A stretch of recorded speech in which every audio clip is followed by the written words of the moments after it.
So I just read that the Massachusetts House of Representatives passed a bill that's called an Act to Protect Against Election Misinformation. This is an act that's intended to prevent the use of artificial intelligence in political campaigns.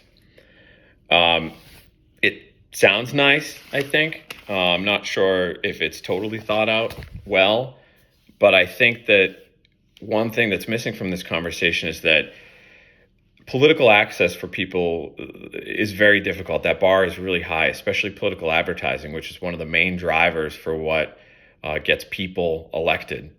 And the ability to access AI and to get your message out as far and wide as possible is partially thwarted by a piece of legislation like this.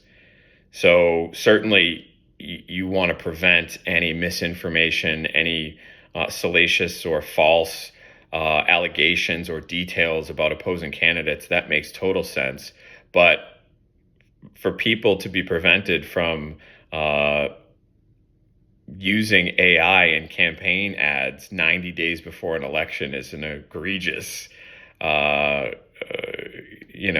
disconnection, I think, from reality.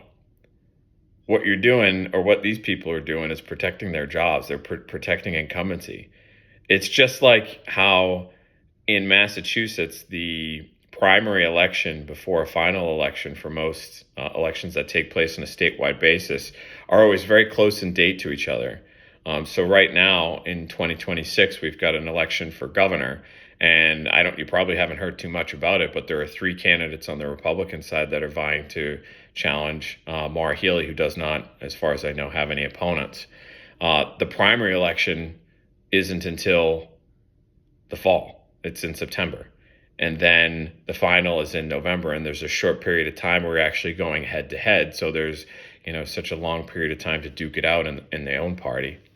But in any event, I am just pretty shocked that the Massachusetts state legislature is, I haven't heard much about AI discussed. I mean, we've been working on blockchain initiatives for a long time, and that those discussions have gone by the wayside. They certainly haven't benefited, or there certainly hasn't been any meaningful legislation passed that would benefit our economy, which there's an opportunity to do so.